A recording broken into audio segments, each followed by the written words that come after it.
नमस्कार दोस्तों, law of India with Manish में एक बार फिर आपका स्वागत है। हम सभी इस बात से अवगत हैं कि लोकसभा चुनाव होने जा रहे हैं। हम सभी लोग काफ़ी एक्साइटेड भी हैं अपना वोट देने के लिए। जी हाँ, और होना भी चाहिए। आप सभी से मेरा अनुरोध है कि देश हित में अपना वोट अवश्य दीजिए। लेकिन उससे पहले कुछ महत्वपूर्ण तथ्य मैं आपसे साझा करना चाहता हूँ, जिससे बहुत सारे लोग शायद अवगत ना हों। हमारे देश की युवा पीढ़ी जो प्रथम बार अपने मताधिकार का प्रयोग करने वाली है, उनके लिए यह एक महत्वपूर्ण जानकारी होगी। दोस्तों, जब हम सभी वोट डालने जाते हैं तो हमारी फिंगर पर इंक से निशान लगाया जाता है। क्या आप जानते हैं कि वो निशान किस हाथ की किस फिंगर पर लगाया जाता है?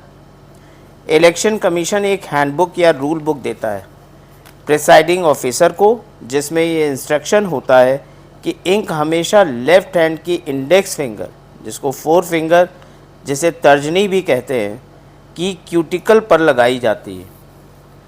अब प्रश्न यह है कि इंक लगाने के लिए लेफ़्ट हैंड की इंडेक्स फिंगर ही क्यों, राइट हैंड की इंडेक्स फिंगर क्यों नहीं?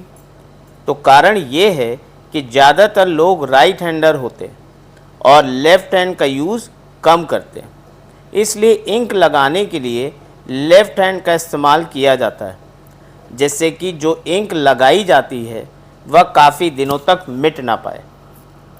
दोस्तों, एक बात बताइए, अनफॉर्चुनेटली अगर ऐसा हो कि जो वोटर है उसकी लेफ़्ट हैंड की इंडेक्स फिंगर है ही नहीं, या फिर उसका लेफ़्ट हैंड ही कटा हुआ है, तब क्या होगा? स्याही कहाँ लगेगी? नवंबर 5, 2018 को इलेक्शन कमीशन ने प्रिसाइडिंग ऑफिसर्स के लिए एक रूल बुक जारी की, जिसमें यह उल्लेख किया कि यदि किसी वोटर का लेफ़्ट हैंड या लेफ़्ट हैंड की इंडेक्स फिंगर ना हो तो ऐसी स्थिति में वोटर के राइट हैंड की इंडेक्स फिंगर में इंक लगाई जाएगी। इससे भी ज़्यादा वर्स्ट कंडीशन में यदि किसी वोटर की दोनों हाथ नहीं है, ऐसा होता है कभी कभी, तो ऐसी स्थिति में दोनों हाथों में से जो भी हाथ जितना भी है वो स्याही वहाँ पर लगा दी जाएगी। दोस्तों, ये वो महत्वपूर्ण तथ्य है जिन्हें जानना प्रत्येक नागरिक के लिए आवश्यक है। अब आइए हम लोग दूसरे महत्वपूर्ण तथ्य के विषय में बात करते हैं। ये जो इंक लगाई जाती है लेफ़्ट हैंड की इंडेक्स फिंगर में, इसके पीछे भी एक रोचक कहानी है। क्या आप जानते हैं कि ये अमिट स्याही, इंडेलिबल इंक जिसको बोलते हैं, कहाँ बनती है? तो आइए इस अमिट स्याही के विषय में विस्तार से जानते हैं।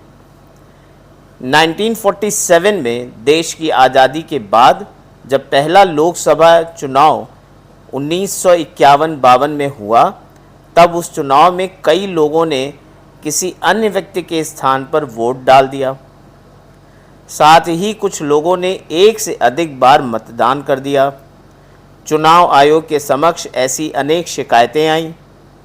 समाधान स्वरूप चुनाव आयोग ने यह निर्णय लिया, क्यों न मतदाता की उंगली पर एक निशान लगाया जाए, जिससे यह पता लग सके कि वो वोट डाल चुका है। लेकिन जिस भी स्याही का प्रयोग किया जाए वो अमिट होनी चाहिए। चुनाव आयोग ने इसके लिए national physical laboratory of India (NPL) से संपर्क किया। NPL ने एक ऐसी अमिट स्याही तैयार की जिसे ना तो पानी से और ना ही किसी केमिकल से हटाया जा सकता था। NPL ने यह स्याही बनाने का order Mysore Paint and Varnish Limited (MPVL) को दिया। आइए अब जानते हैं कि इस कंपनी का क्या इतिहास है। MPVL का इतिहास वाडियार राजवंश से जुड़ा है। कर्नाटक के मैसूर में वाडियार राजवंश का राज्य था। महाराजा कृष्णराज वाडियार आज़ादी से पूर्व यहाँ के शासक थे।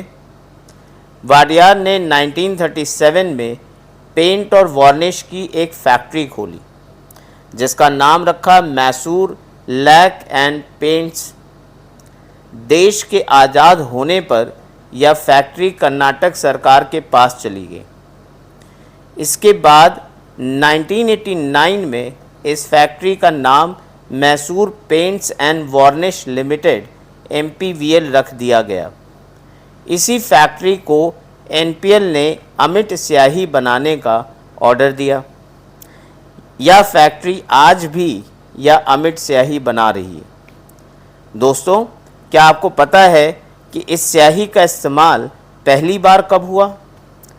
1962 में हुए चुनावों में पहली बार MPVL कंपनी द्वारा बनाई गई अमिट स्याही का इस्तेमाल किया गया। तब से लगातार इस स्याही का उपयोग चुनाव में हो रहा है। रिपोर्ट्स के मुताबिक इस स्याही का निशान 15 दिनों से पहले नहीं मिटता। MPVL कंपनी की बनी अमिट स्याही का प्रयोग सिर्फ भारत में ही नहीं होता, वरन दुनिया भर के कई सारे देश MPVL से या अमिट स्याही खरीदते हैं और अपने यहाँ चुनावों में इसका प्रयोग करते हैं। एक रिपोर्ट के मुताबिक 28 देश MPVL से यह स्याही खरीदते हैं। थैंक यू दोस्तों, और ऐसी छोटी छोटी और इम्पॉर्टेंट जानकारी के लिए बने रहिए हमारे साथ। Thank you. Keep learning, keep watching law media with Manish.